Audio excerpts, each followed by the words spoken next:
The FNX crew went to Cal State University San Bernardino to the 7th Annual Latino Education Advocacy Days Summit, LEAD. They promote Black, Brown, and Indigenous unity and acknowledge the influences that they have on one another's cultures.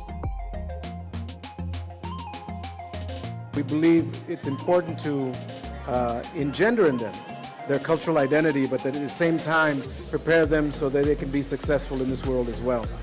This particular conference is focused on the Indigenous roots and Black-Brown unity. So the aspect of Indigenous people and their rootedness, not only contributions, but ceremony, traditions, and values as well.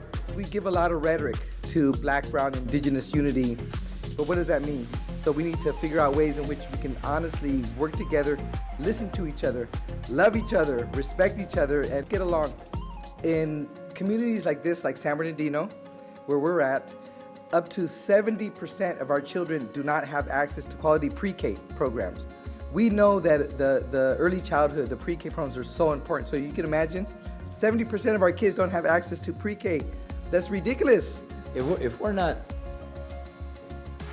opening the door to a broader cross-section of America, at a time in America when America is becoming more and more diverse, if we're leaving too many people behind, as we can see where at the top people are getting richer and richer, and at the bottom poorer and poorer, and those at the bottom disproportionately come from communities of color, then we have a challenge before us. African American and Latino students are also historically underrepresented in American higher education. That's no different here in San Bernardino and Riverside County. The first teaching in life is that teaching of welcoming, of acknowledgement. And the child's first question in life is, am I wanted, right?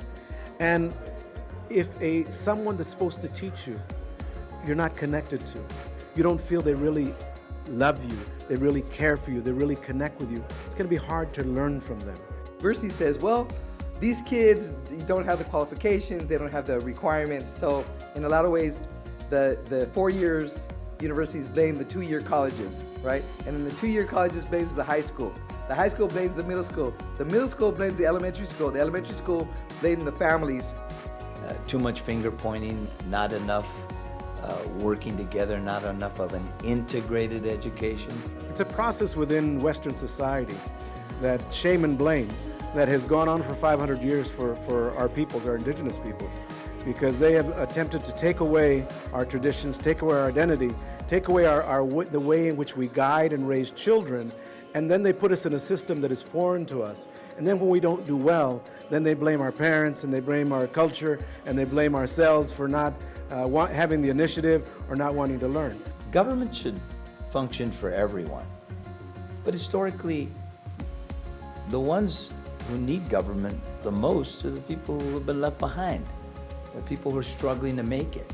And government really has to be there for them. The majority of our teachers are white.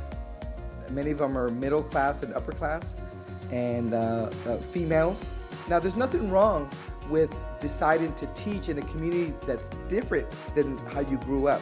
However, there is a problem when you remain a stranger to the communities in which you serve. And many times people that are not from our culture begin to look at us like in a deficit way. Begin to think that they need to teach not only us but our parents, how to teach in a good way.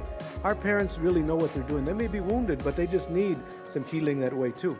So for teachers that are not from your culture, the role of the teacher is to heal and to help embrace those children, not from their perspective, but from the perspective of what is important in their family.